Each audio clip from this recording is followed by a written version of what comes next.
Hello sir, அது நாங்க விளையாடிட்டு இருந்த பால். கொடுங்க. நீதான் கிருஷ்ணனா? ஆமா.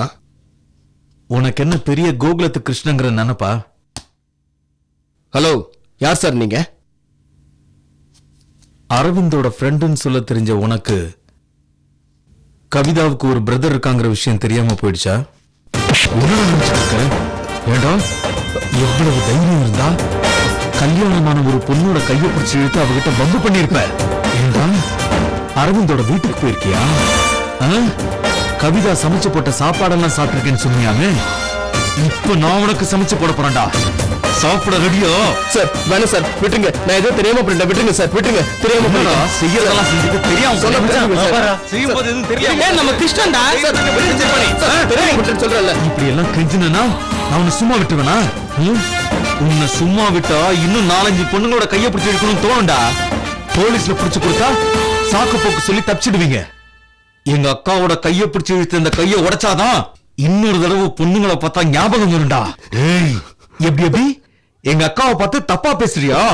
அந்த வாயிலே போட்டனா இனிமே நீ தப்பா பேசுவியா? சார் வேணாம் சார், எனக்கு ஆளுங்க இருக்காங்க. எனக்கு ஏதாவது ஒண்ணுனா உங்களை உண்டில ஆக்கிடுவாங்க. ஏய், ஆளுங்க இருந்தா ஆளு சொல்றா. பக்கத்துல வந்து துளைச்சிருவேன்.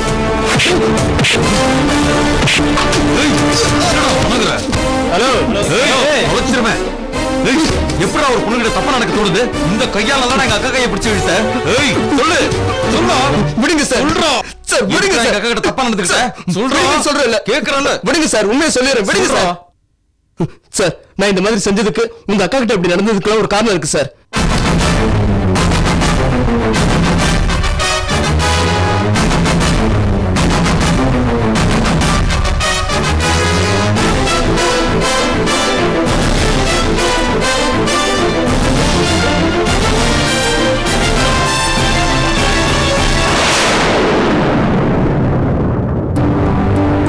அநியாயங்க இது.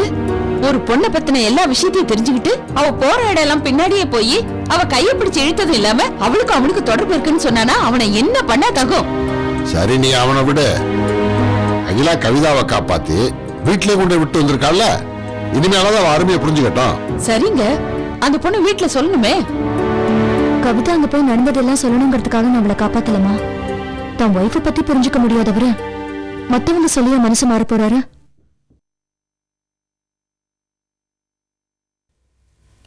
அகிலா,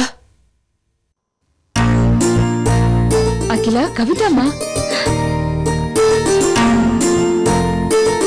கவிதா, வா வா. நீ இங்க வருவே நான் கொஞ்சம் கூட எதிர்பார்க்கல. உள்ள வா.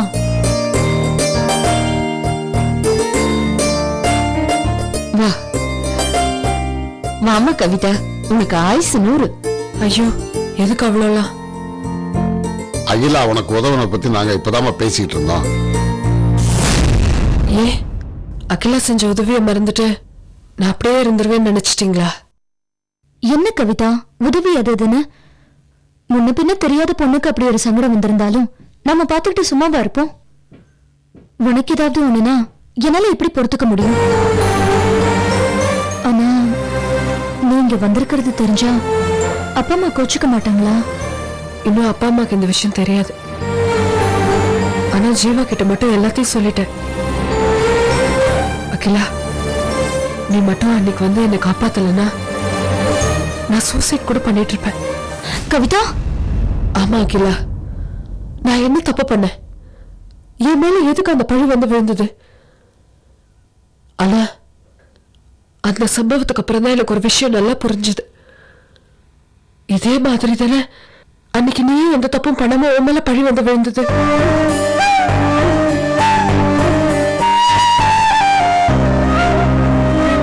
சந்தர்ப்பமோ சூழ்நிலையோ அன்னைக்கு அந்த மாதிரி இருந்தது. ஆனா அன்னைக்கு உன்னை பார்த்துட்டு நானும் உன்னை தப்பா புரிஞ்சுக்கிட்டேன்.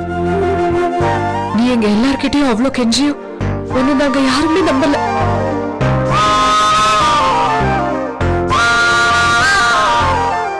நான் ரொம்ப தப்பு பண்ணிட்டேன் அகிலா, என்னை மன்னிச்சிடு.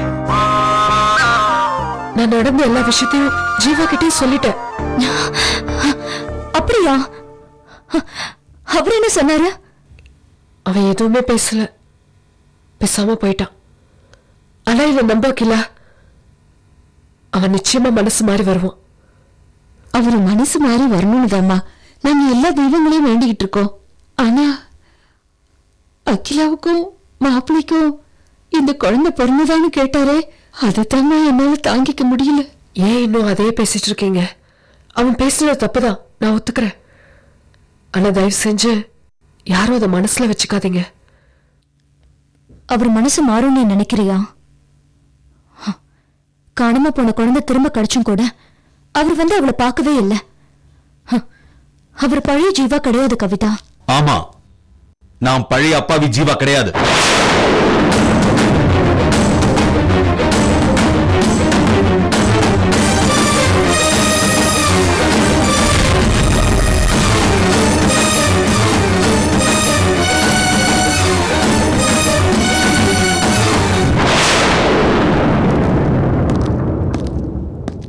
இவ இவ்வளவு கேடுகட்டவள மாறிட்டதுக்கு அப்புறம் நான் பழைய ஜீவாவா இருக்கிறதுக்கு முட்டாள் இல்ல. ஜீவா என்னாச்சு உனக்கு? ஏன் இப்படி பேசுற? கவிதா, உனக்கு இவளை பத்தி தெரியாது கவிதா. இவ பயங்கரமான கிரிமினல். மாப்பிள, வார்த்தையை அளந்து பேசுங்க. நான் அப்படித்தான் பேசுவேன். பயங்கரமான ஒரு கிரிமினல் தானே பெத்து வச்சிருக்க நீ. ஜீவா, ஏன் இப்படி எல்லாம் பேசுற நீ? வேற எப்படி பேச சொல்ற? தன்னை நல்லவள நிரூபிச்சு மறுபடியும் நம்ம வீட்டுக்குள்ள நுழையிறதுக்காக உன்னை பலிகடவாக்கி அவமானப்படுத்தி அதுல இருந்து உன்னை காப்பாத்துற மாதிரி நடிச்சு நாடகமான இவள வேற எப்படி பேச சொல்ற? போதும், நிறுத்துங்க. இத்தனை நாளா நீங்க என் மேல சுமத்தின பழி அத்தனையும் நான் பொறுத்துக்கிட்டேன். ஆனா கவிதா விஷயத்துல நான் நல்லது பண்ணிருக்கேன்னு உங்களுக்கு தெரியும். அதுக்காக நீங்க எந்த பட்டமும் தர தேவையில்லை, நான் அதை எதிர்பார்க்கவும் இல்லை. ஆனா இப்பவும் வீண் பழி சுமத்தினா அதை என்னால பொறுத்துக்க முடியாது. பழியா நிஜமானு இப்ப தெரிஞ்சிடும். டேய் டேய் வாடாங்க.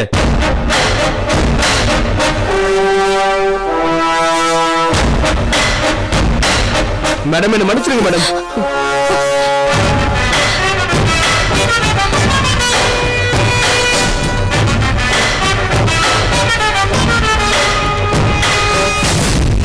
மேடம், சார் என்ன அடிச்ச அடியில உயிருக்கு பயந்து எல்லாத்தையும் உளறிட்டேன். நீங்க எனக்கு கொடுத்த பணத்தை கூட நான் வேணா உங்ககிட்ட திருப்பி கொடுத்துறேன். சார் வேற போலீஸ் அது இதுன்னு சொல்லி என்ன பயன்படுத்தாரு. ப்ளீஸ் சொல்லணும், சொல்லுங்க மேடம். டேய், நீ யாருன்னே எனக்கு தெரியாது. உனக்கு நான் எப்ப பணம் கொடுத்தேன்? என் உயிருக்கே ஆபத்துன்னு சொல்லிக்கிட்டு இருக்கேன், இப்ப கூட நடிக்கிறீங்களே மேடம்.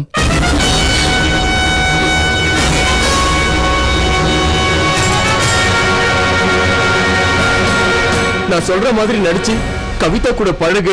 பர்த்டே பார்ட்டிக்கு வரும்போது அவ கையை பிடிச்சு இழுக்கணும்.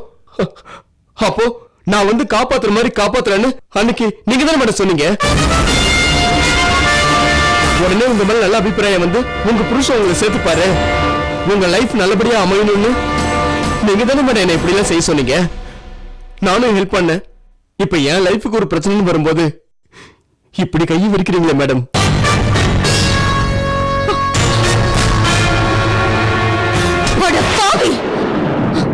ஏண்டா என் வாழ்க்கையை சீரழிக்கணும்னு ஆள் அழுக்கு துடிக்கிறீங்களா? என்ன மாட்டி விட சொல்லி உன்னை அனுப்புனது யாரு? சொல்லுடா, சொல்லு.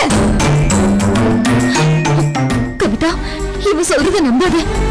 நான் இப்படி ஒரு கேவலமான காரியத்தை செய்வேனா? இப்பதானே நீ சொன்ன சந்தர்ப்பமும் சூழ்நிலையும் ஒரு மனுஷனை தப்பா பார்க்க வைக்குதுன்னு. அப்படி ஒரு சூழ்நிலை தான் இது. இவனை நம்பாத. எனக்கு எதிரா யாரோ இவனை அனுப்பி வச்சிருக்காங்க.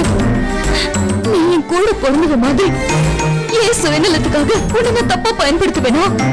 பிளீஸ் என்ன நம்பு, என்ன தப்பா நினைக்காத கவிதா, பிளீஸ். நம்பின, அன்னைக்கு நம்பின. இந்த ராஸ்கலை கையை பிடிச்சு நான் கூலி குறுக்கி நின்னப்போ எனக்கு ஆறுதலா பேசின பாரு, அன்னைக்கு உன்னை நம்பின.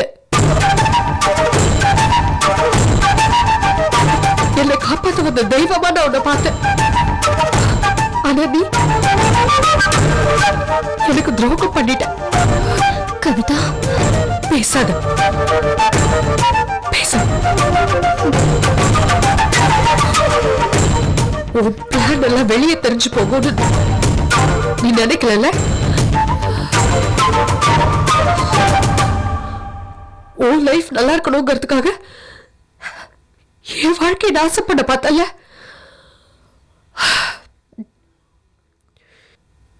இது பறக்கல. நீ சும்மா இருந்திருந்தா கூட ஜீவா ஒருவேளை உன் கூட சேர்ந்திருப்பானோ என்னமோ. ஆனா இனிமே ஜீவாவே மனசுமா இருந்தாலும் நான் இதுக்கு சம்மதிக்க மாட்டேன். அத நல்லா ஞாபகத்துல வச்சுக்கோ. ஓ தலையில நீயே மண்ணை வாரி போட்டுக்கிட்ட. வா ஜீவா போலாம். கவிதா கவிதா கவிதா கவிதா ப்ளீஸ் நான் சொல்றத கேளு கவிதா. நான் இதை செய்யலமா, ப்ளீஸ் என்ன புரிஞ்சுக்கோ கவிதா.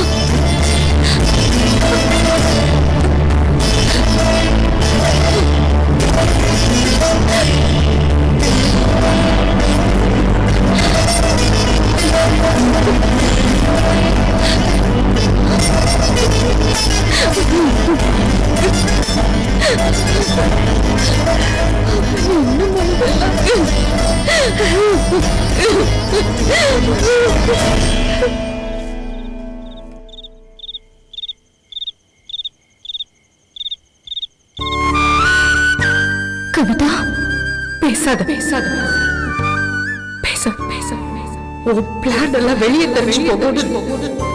நீ நினைக்கல.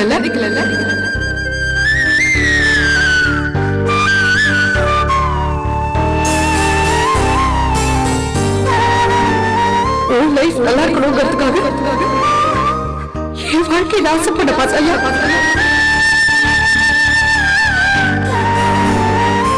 இது பறக்கல.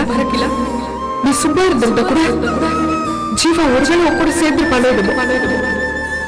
ஆனா இனிமே ஜீவாவே மனசுமா இருந்தாலும் நான் இதுக்கு சம்மதிக்க மாட்டேன். அத நல்லா ஞாபகத்துல வச்சுக்கோ.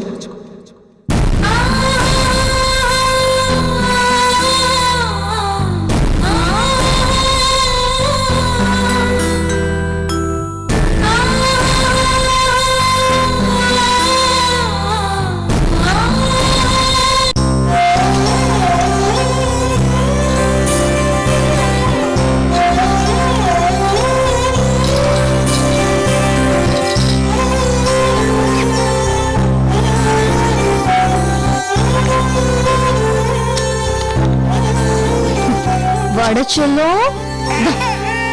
ஓ என்னடா, சரி அழக்கூடாது. அம்மா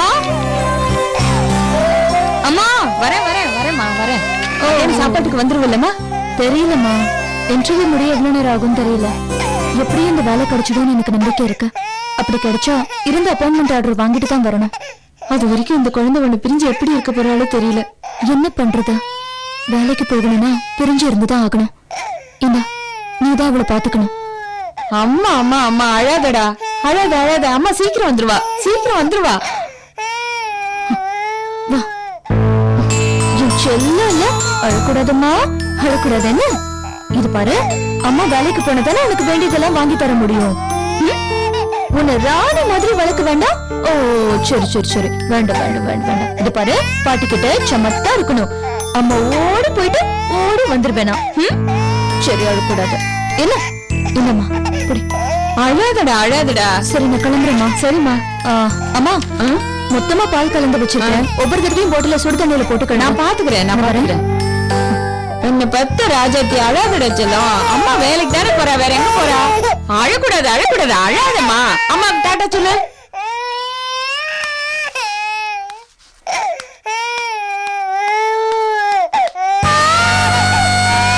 அங்க பாரு, டாட்டா சொல்லு அம்மாவுக்கு. சொல்லுமா, டாட்டா சொல்லு.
எக்ஸ்கியூஸ் மீ, சொல்லுங்க. இன்டர்வியூ எப்போ ஆரம்பிக்கும்?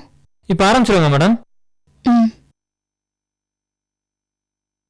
ஹலோ, எக்ஸ்கியூஸ் மீ, உங்க எல்லாரையும் தான். இது ஒரு ஃபார்மல் இன்டர்வியூ தான். இருக்கிற ஒரே ஒரு போஸ்டிங்க்கும் ஆல்ரெடி ஆல் செலக்ட் பண்ணியாச்சு. வேற யாரும் இல்ல, அது நான் தான். Heavy recommendation. நான் இங்க வெயிட் பண்றது கூட இன்டர்வியூ அட்டெண்ட் பண்றதுக்காக இல்ல, அப்பாயின்மெண்ட் ஆர்டர் வாங்குறதுக்கு தான். நீங்களாம் வெயிட் பண்றது வேஸ்ட் ஆஃப் டைம். நிஜமா சொல்றீங்க? ஆமா, நான் எதுக்கு போய் சொல்லணும்? அப்புறம் எதுக்கு இன்டர்வியூ வைக்கணும்? வீணா நம்மள எதுக்கு கலைய விடணும்? ஃப்ரெண்ட்ஸ், உங்க டைம் எல்லாம் வேஸ்ட் பண்ண வேணாம் தான் நான் சொன்னேன். உங்க கோவத்தை காட்டி என் வேலையை காலி பண்ணிடாதீங்க ப்ளீஸ். அப்புறம் ஏன் வீணா நம்ம வெயிட் பண்ணிட்டு இருக்கணும்? நமக்குன்னா வேற வேலை இல்லைன்னு நினைச்சிட்டு இருக்காங்களா? எல்லாம் கிளம்புங்க போலாம். இருப்பா, அந்த பொண்ணு சொல்றத கேட்டு ஏன் போகணும்? கொஞ்ச நேரம் வெயிட் பண்ணி தான் பாப்போம். நீ வரியா இல்லையாப்பா? நான் போறேன்.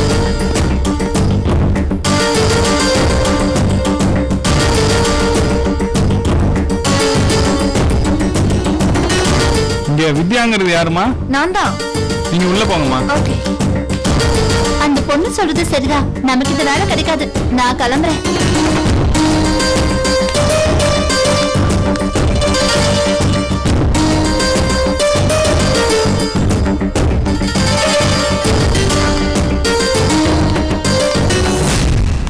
நான் சொல்லல இந்த வேலை எனக்கு தான்னு. கன்ஃபார்ம் பண்ணிட்டாங்க. ஆர்டர் மத்தியானத்துக்கு மேல வந்து வாங்கிக்க சொல்லிட்டாங்க. வரட்டுமா? பாய்.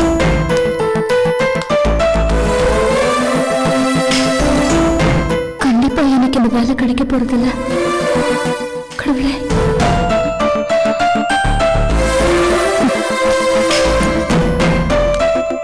இங்க அகிலாங்கிறது யாரு? நான் தான். சார் உங்களை வர சொன்னாங்க. சரி